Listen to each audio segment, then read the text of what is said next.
Hello and welcome everybody to the very first postseason edition of Titans Tube. Yes, that is right. The 5th seeded Tennessee Titans will be traveling to the 4th seeded Kansas City Chiefs this weekend on Saturday. It is the very first NFL playoff game to be played, and that's an exciting thing to say after 9 long years as a Titans fan.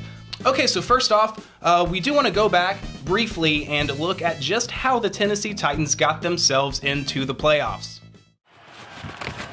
Mariota, rolling, pulls.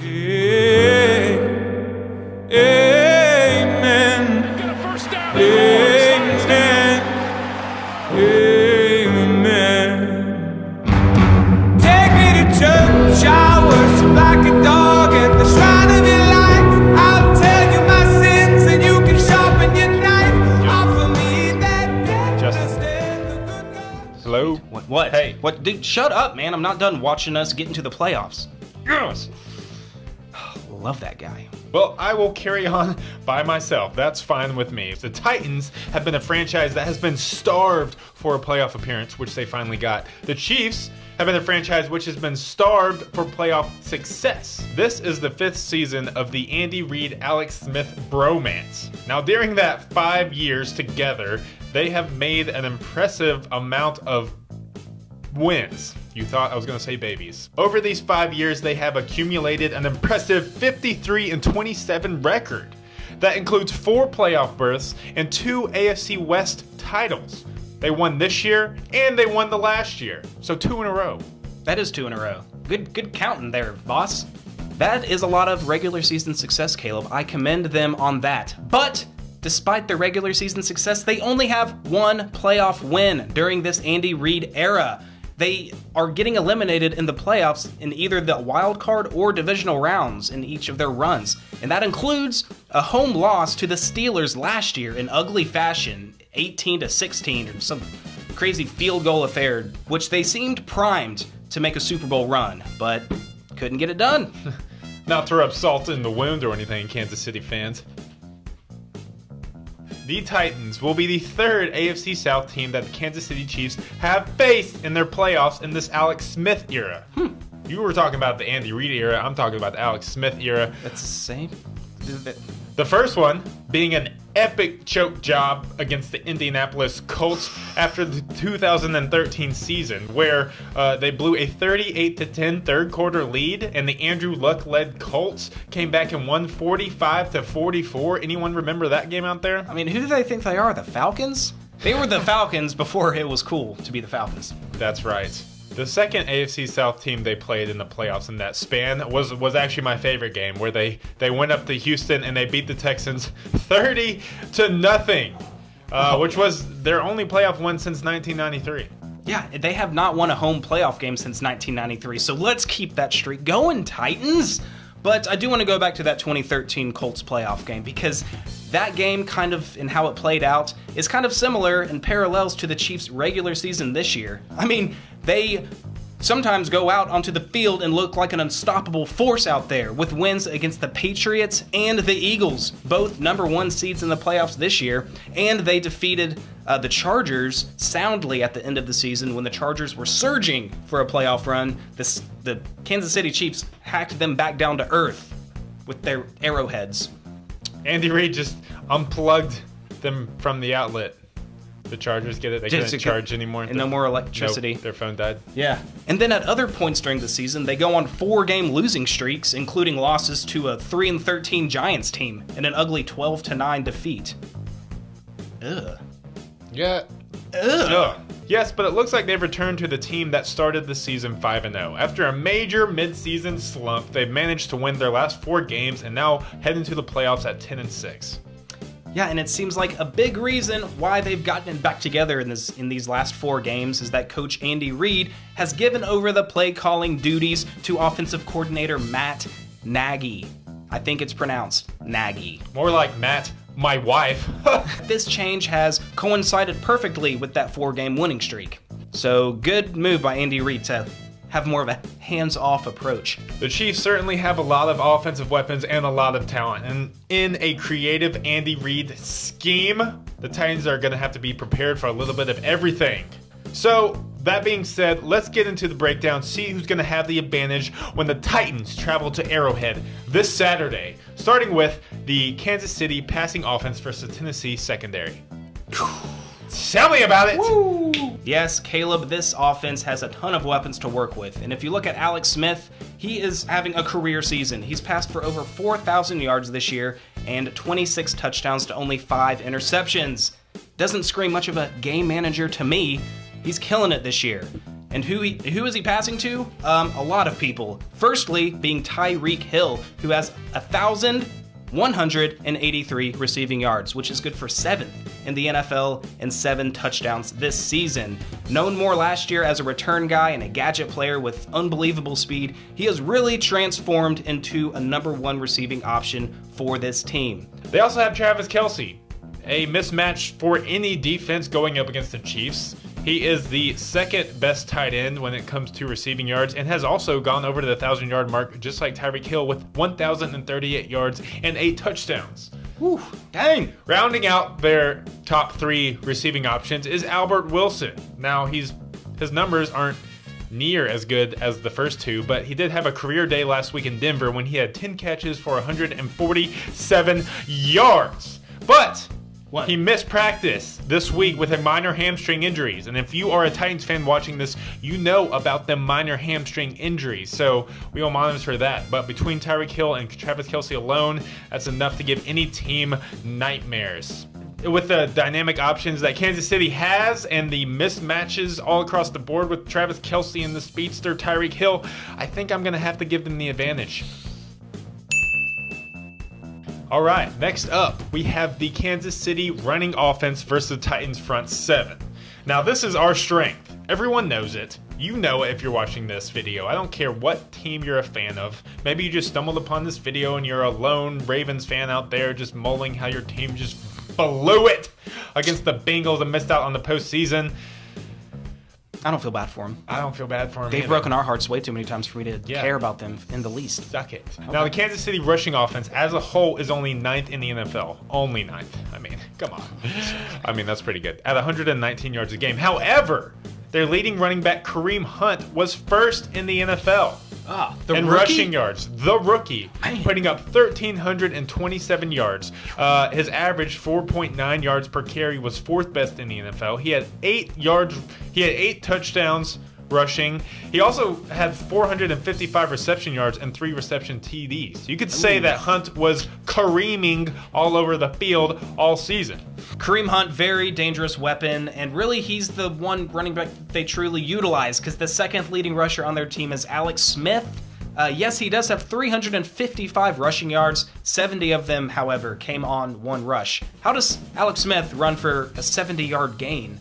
I don't know how that happened, but he did it.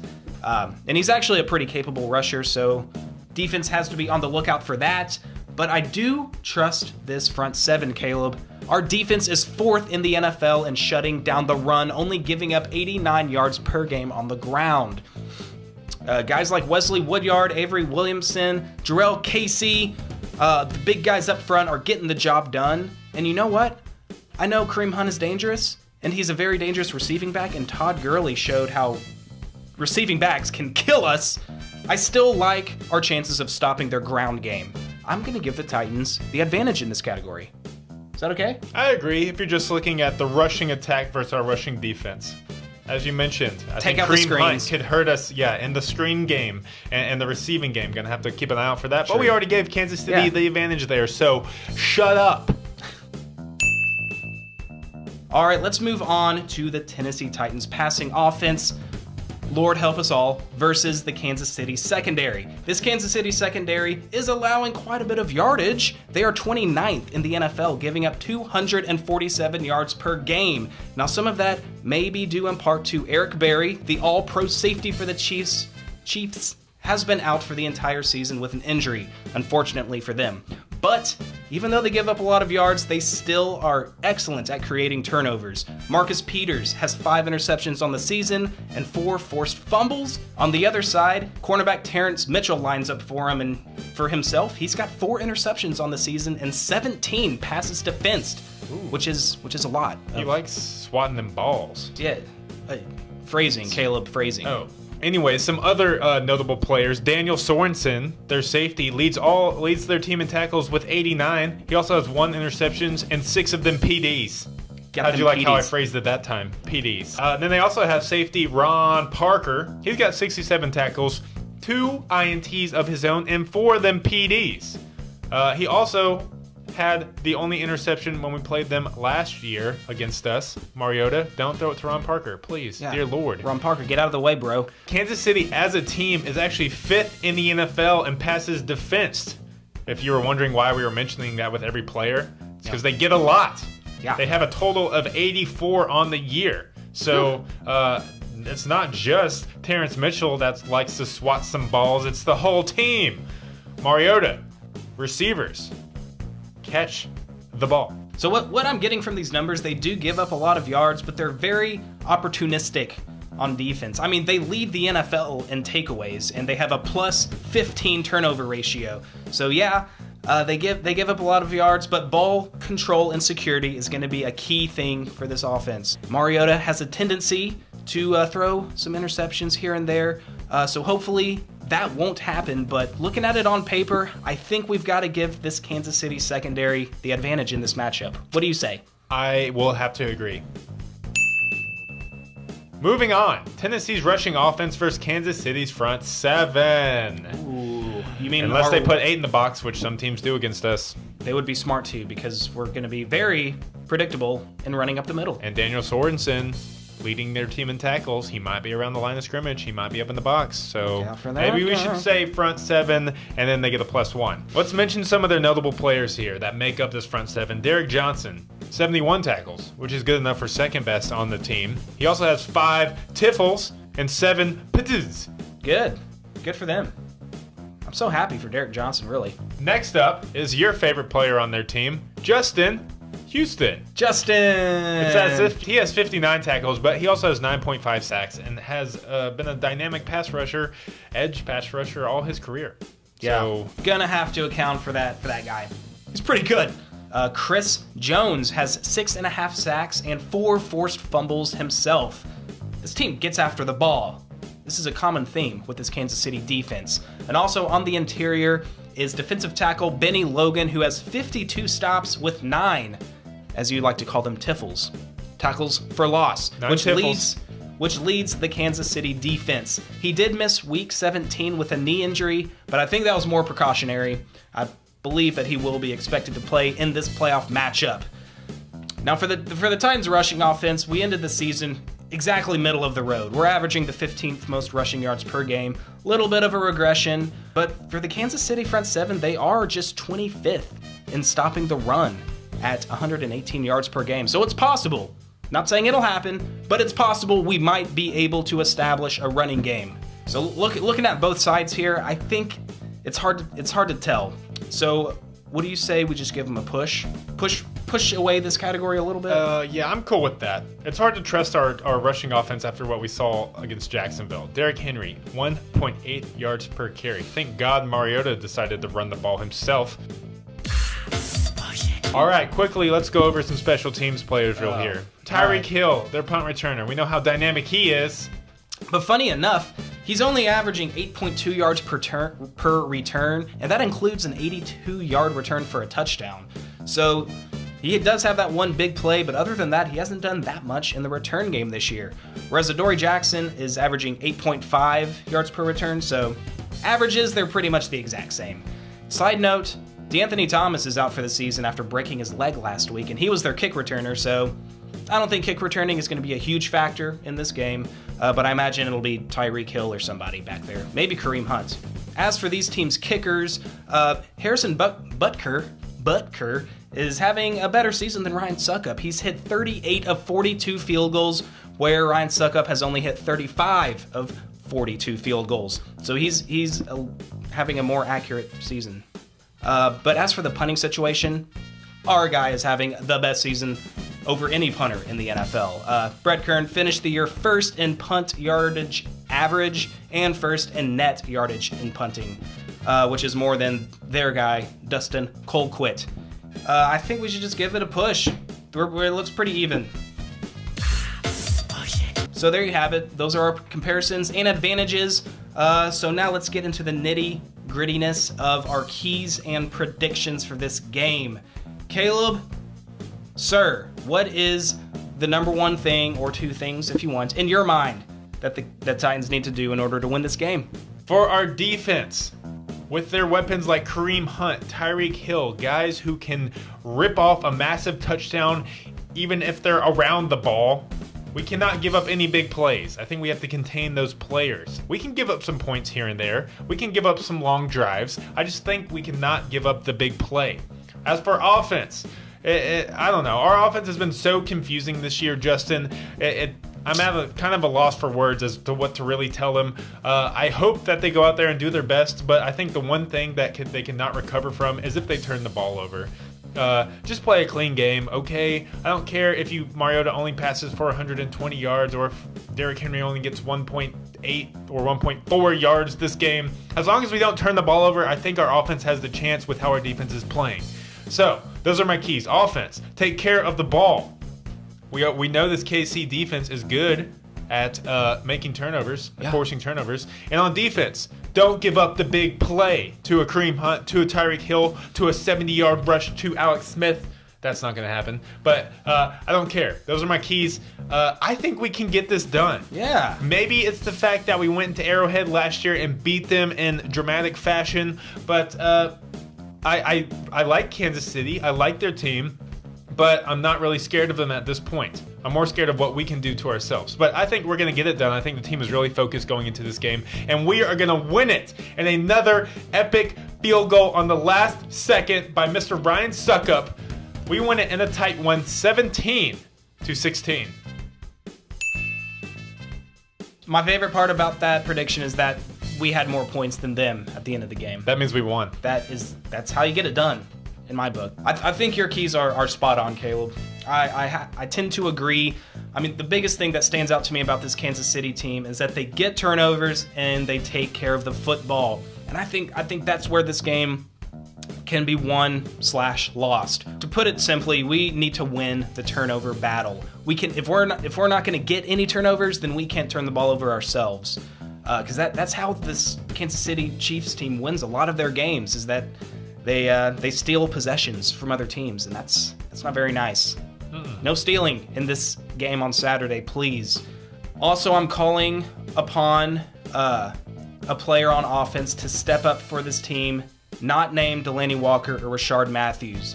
I think Eric Decker needs to step up and have some crucial moments. I think Corey Davis needs to have an appearance and impact this game. Just one other player besides our two reliable guys to come through and make some plays for this offense.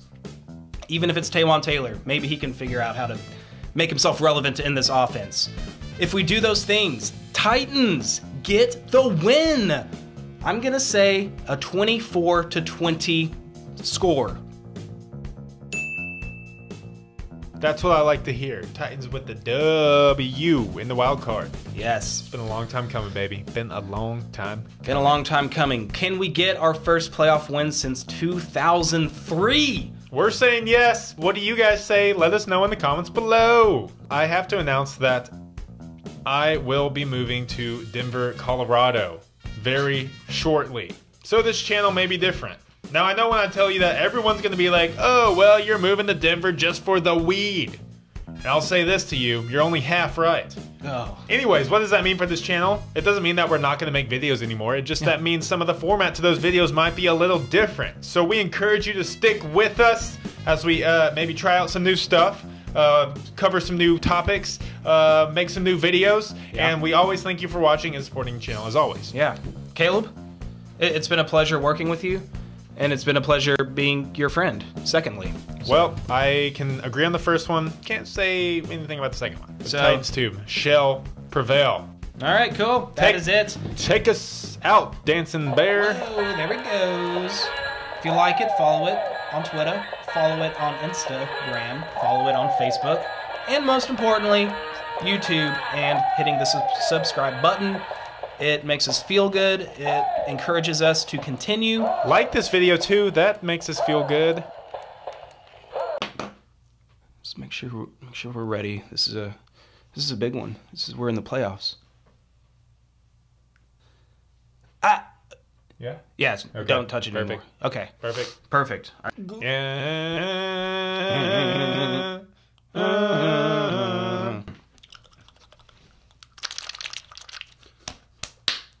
Okay.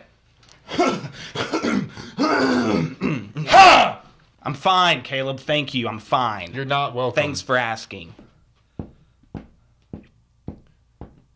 Okay, let's get to the breakdown. I am pretty impressed by Tyreek's Hills. That's an ad lib, and I shouldn't have said that. That's a lib. You'll have your chance to mess up lines, so just be patient with me. I'm not gonna mess up any lines this video. Mark my words. Year with 100 and with okay. Just go back, reverse. Okay.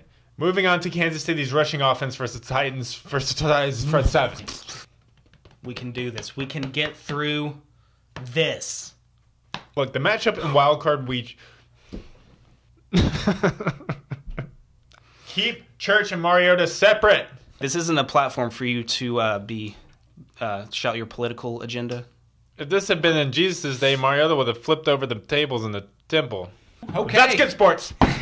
that's Who am I? That's good sports. And that's good. Through the gooch. Broncos won't let me in their media. That. Ooh, it's magic. Wow. What? Wow.